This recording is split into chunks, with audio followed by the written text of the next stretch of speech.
તો પાછા વાળા ઓકે સર આપણે દાવેદારી આજે પરત ખેંચી છે કારણ શું?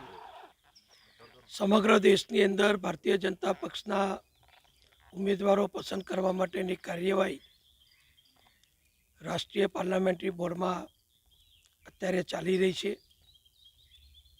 અને ગઈકાલે ભાજપના ઉમેદવારોનું પ્રથમ લિસ્ટ ત્યાં મંજૂર થયું અને જાહેર પણ કરવામાં આવ્યું, જેમાં ગુજરાતની 26 સીટોમાંથી 15 સીટોના ઉમેદવારો જાહેર કરવામાં આવ્યા છે અને મહેસાણાના સીટના ઉમેદવારનું નામ ગઈકાલની યાદી સુધી જાહેર નહોતું થયું.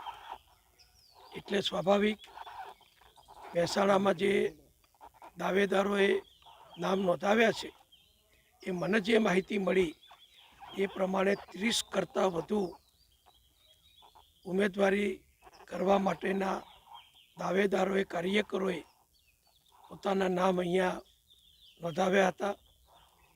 ગઈકાલે મહેસાણા સીટ જાહેર ન થઈ એટલે મને રાત્રે મનમાં એમ થયું કે આટલા બધા ઉમેદવારો છે, પાર્લામેન્ટરી બોર્ડ ગુજરાત પ્રદેશમાંથી પણ જે તે નામો પસંદ કરીને ત્યાં મોકલવામાં આવ્યા છે, છતાં પણ હજુ મહેસાણામાં ઉમેદવાર નક્કી નથી થયા. એટલે આ બધી વિટંબણાથી મારી જાતને દૂર કરવા માટે જિલ્લાનું ભાજપનું એકતા, સંગઠન અને બધાને એકબીજાનો પ્રેમ જળવાઈ રહે એ માટે અને કોઈ એકબીજા વિરુદ્ધ કોઈ નકારાત્મક વાત ના કરે એ માટે ક્યાંકથી કોઈએ શરૂઆત કરવી જોઈએ.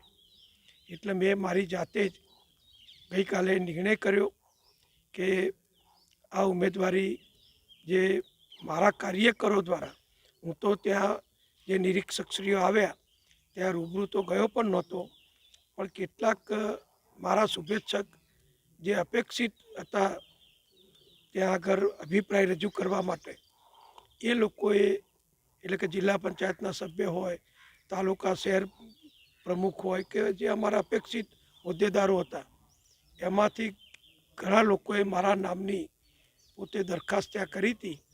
એટલે મારું નામ પણ ચર્ચામાં હતું, પણ આટલા બધા નામ હોય ત્યારે સ્વાભાવિક મને એમ થયું કે મારે મારું નામ આમાંથી પાછું ખેંચવું જોઈએ.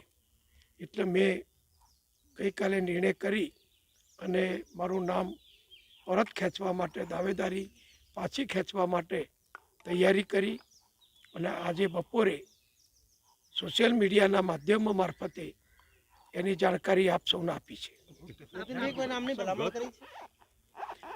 મેં કોઈના નામની ભલામણ કરી નથી, કારણ કે એટલા બધા ઉમેદવારો અહીંયા માગણીદારો છે કે એ બધામાંથી પસંદ કરવા એ હવે પાર્લામેન્ટરી બોર્ડ અને કેન્દ્રીય પાર્લામેન્ટરી બોર્ડ એમના વિશેષ અધિકારમાં આવે છે.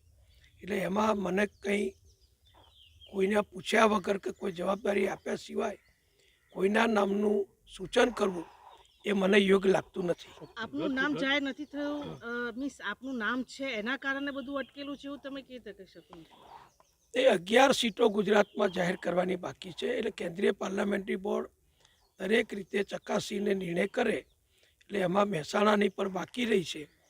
મહેસાણાની સીટ બાકી રહે એ પણ મારી દૃષ્ટિએ યોગ્ય ન કહેવાય, કારણ કે મહેસાણા એ ભાજપનો ગઢ છે અને મહેસાણામાં આટલા બધા ઉમેદવારોની જ્યારે અહીંયા નોંધણી થઈ હોય ઉમેદવારી કરવા માટે, તો સ્વાભાવિક છે કે બધી કાર્યવાહી કરતાં થોડો સમય લાગે, ચકાસણી કરતાં સમય લાગે અને બીજા પરિબળોને પણ ધ્યાનમાં રાખવાના હોય.